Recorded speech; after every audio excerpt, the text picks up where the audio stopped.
boys and girls. Hope you had an awesome week. Everybody back at school, and I hope you've got awesome teachers and awesome friends. So the last few weeks we were talking about Saul and Samuel, and last week we ended with Saul, God saying, Saul, you are not a good king. You don't listen, you disobey, you're not going to be king anymore. And in this time there's a young man called David. And today's story is about David and Saul and how they almost met and what Saul actually did to him. So in the Bible, in 1 Samuel 23 to 26, there's a story about them. And I quickly want you to check it out. The Miracle of Mercy. David and Saul. This is David. Hey! David was a shepherd who lived in Israel. David was chosen by God to be the next king of Israel when he was just a boy. But David had to wait a very long time until that promise would come true because there was another king of Israel named Saul. Saul was strong and tall and looked like everything a king should be. But Saul did not follow God like he was supposed to, and for that reason, God chose to take the kingdom from Saul's family and give it to David's. David became a great warrior. And everyone in the kingdom loved David. Huh? This made Saul jealous, and Saul hated David because he thought he would try to kill him and take the throne from his family. So Saul wanted to kill David. Whoa! Saul hunted David, but he couldn't catch him. One day, Saul heard that David was in the wilderness of En-Gedi.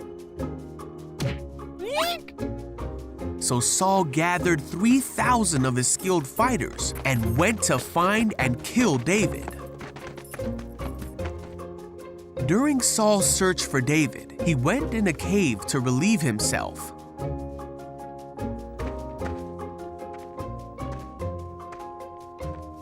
Well, this very cave was the one where David and his men were hiding.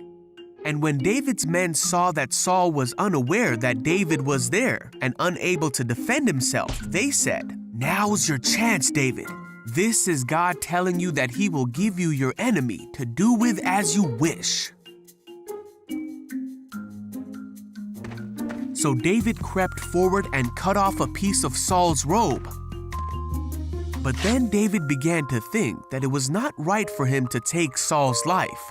For no matter how much hardship and difficulty Saul had caused him, it was still not right for him to hurt the one who God had placed over Israel. So David told his men to back off, and he did not let them kill King Saul.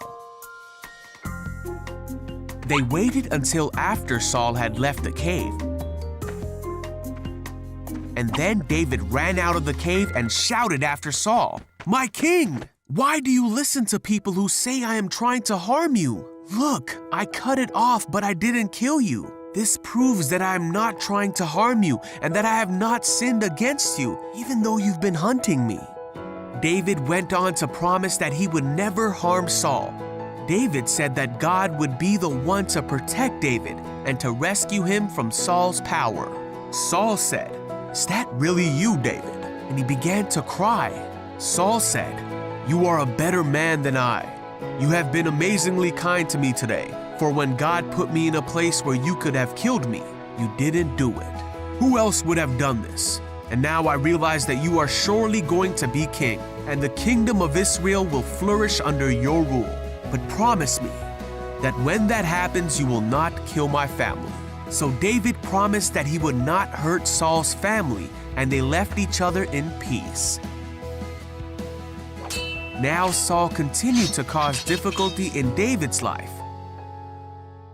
But David kept his promise, and in time, David did become king of Israel. David was dearly loved by God, and Israel did flourish under his rule because David did everything that God wanted him to do, and he was a man after God's own heart.